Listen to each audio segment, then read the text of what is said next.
Kozhikode medical college ആശുപത്രിയിലെ അത്യാഹിത വിഭാഗത്തിലുണ്ടായ തീപിടുത്തം അങ്ങേയറ്റം ഞെട്ടിക്കുന്നതാണെന്ന് KC വേണുഗോപാൽ. ജീവൻ രക്ഷിക്കേണ്ട സ്ഥാപനം തന്നെ മനുഷ്യരെ കുരുതി കൊടുക്കുന്ന നിലയിലാണ് പ്രവർത്തിക്കുന്നത് എന്നത് ഗുരുതരമായ സ്ഥിതിവിശേഷമാണെന്ന് അദ്ദേഹം പറഞ്ഞു.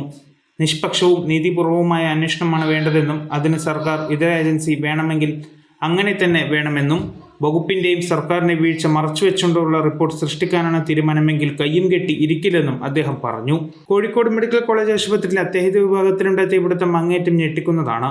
ജീവൻ രക്ഷിക്കേണ്ട സ്ഥാപനം തന്നെ മനുഷ്യരെ കുരുതി കൊടുക്കുന്ന നിലയിലാണ് പ്രവർത്തിക്കുന്നത് എന്നത് ഗുരുതരമായ സ്ഥിതിവിശേഷമാണ്. അപകടങ്ങൾ നടക്കുമ്പോൾ 151 രോഗികൾ അവിടെ ഉണ്ടായിരുന്നു. ഇത്രയേറെ ജനങ്ങൾ വന്നു പോകുന്നിടത്ത് യാതൊരു സുരക്ഷാ മാനദണ്ഡവും പാലിച്ചിരുന്നില്ല എന്നത് ആരോഗ്യമേഖലയുള്ള നിസ്സംഗത സമീപനമാണ് വ്യക്തമാക്കുന്നത്.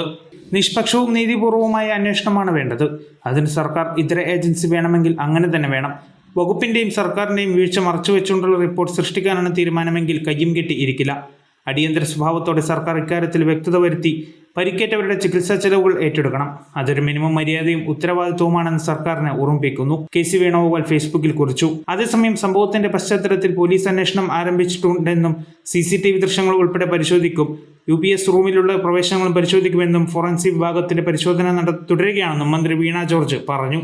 സാങ്കേതിക അന്വേഷണത്തിലൂടെ സംഭവത്തിന്റെ കാരണം കൃത്യമായി കണ്ടെത്തണം. ഇലക്ട്രിക്കൽ ഇൻസ്പെക്ടറേറ്റ് അന്വേഷണം നടത്തി റിപ്പോർട്ട് സമർപ്പിക്കും. ഇതേസമയം എമർജൻസി വിഭാഗത്തിൽ രോഗി പരിചരണവുമായി ബന്ധപ്പെട്ട് ഉയർന്ന പരാതിയിൽ ആരോഗ്യ വിദഗ്ധരുടെ സംഘം സമഗ്ര അന്വേഷണം നടത്തുമെന്നും വീണ ജോർജ് പറഞ്ഞു. Subscribe to One India and never miss an update.